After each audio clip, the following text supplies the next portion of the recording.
Hey everyone, welcome back to Corporate Decoder, the place where we dive deep into the boring stuff so you don't have to. Today, we're cracking open SpringWorks Therapeutics' latest quarterly report, and let me tell you, it's juicier than it looks. Think potential billion-dollar buyout, a brand new drug approval, and a possible joint venture implosion. Stick around because this is not your average sleepy pharma report.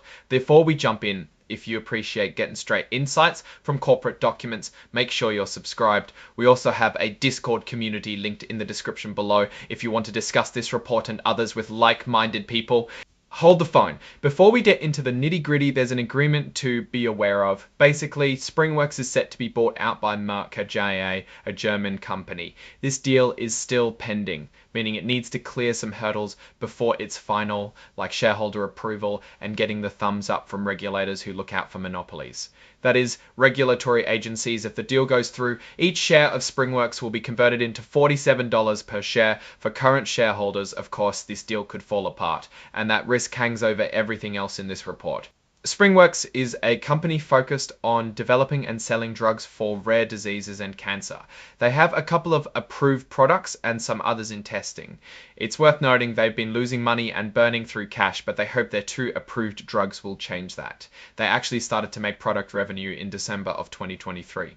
And one in February of 2025. As of March of 2025, they had about $274 million in working capital. Working capital is how much a company has in readily available assets, that is, excluding buildings and machines. This is after subtracting what it owes in the coming months. This is down from about $280 million at the end of the prior year. The company has a fair chunk of its assets in marketable securities. Those are liquid investments like government and corporate bonds as of March. Those short-term investments were US government securities, roughly 150s. Roughly 100 investments were much smaller in comparison. Time to get into the financial results. Let's peek at the condensed consolidated statements of operations for the quarter. Total revenue for the first 3 months of 2025 came in at $49 million, $9 million, $9 million, 4% jump. Most of that is sales of their products since they don't have much else to sell.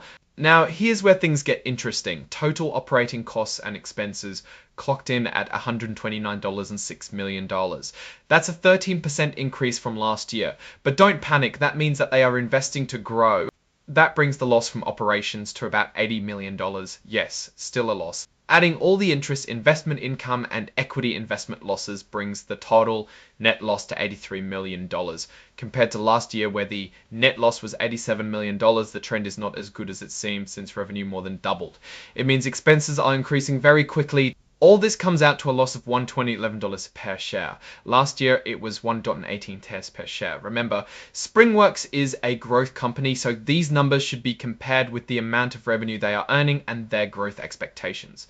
So where's the cash going? Let's scroll to the cash flow statement. Net cash used in operating activities was $68.7 million for the first 3 months. The company is burning a lot of cash. Some big factors were the $83 million net loss and a nearly $30 million change in accrued expenses, meaning they paid some big bills. On the positive side, equity-based compensation, which doesn't involve actual cash, added almost $30 million back in. Good news on the investment side, investing activities actually provided $73.4 million. This came from selling off some of those marketable securities we talked about earlier. It's like they're cashing in some chips to keep the lights on. Financing activities, on the other hand, ate up $10.6 million. This was largely due to buying back stock to cover employee taxes on their stock options. This is also not great for them because they would have been better off having that cash. All told, cash and cash equivalents, including restricted cash, which is money set aside for a specific purpose, ended the period at $64.4 million. That's a nearly $6 million decrease from the start of the year. Let's peek at something else. I know more accounting, but this is important.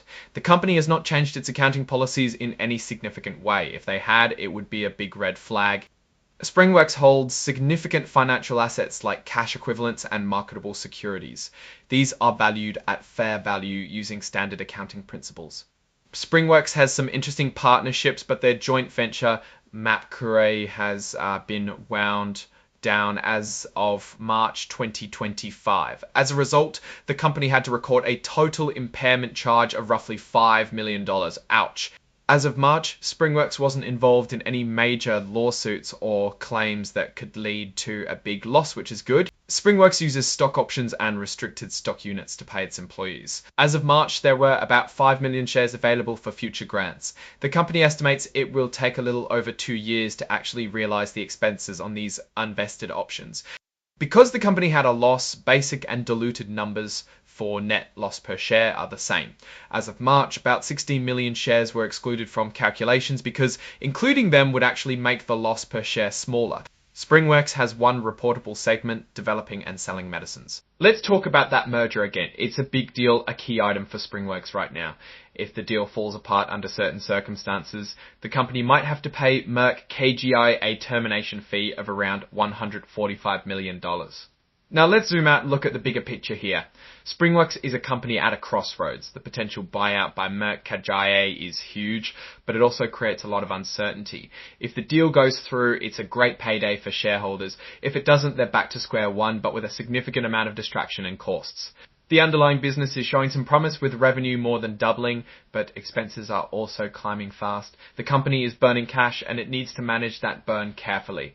There are some notable risks. The deal may not close, and even if it does, there's integration risk and execution risk. They're betting big on their 2 approved drugs, but success is never guaranteed in the pharmaceutical world. That being said, they may yet achieve profitability in 2026 as they hope. That's a long ways off. Alright, that's our breakdown of SpringWorks' latest filing. What's your take on this deal and what it signals for the company's future? Drop your thoughts in the comments. If this analysis was valuable, hitting that like button really helps, and subscribe for more deep dives. Don't forget to check out the Discord in the description. Thanks for watching. See you next time.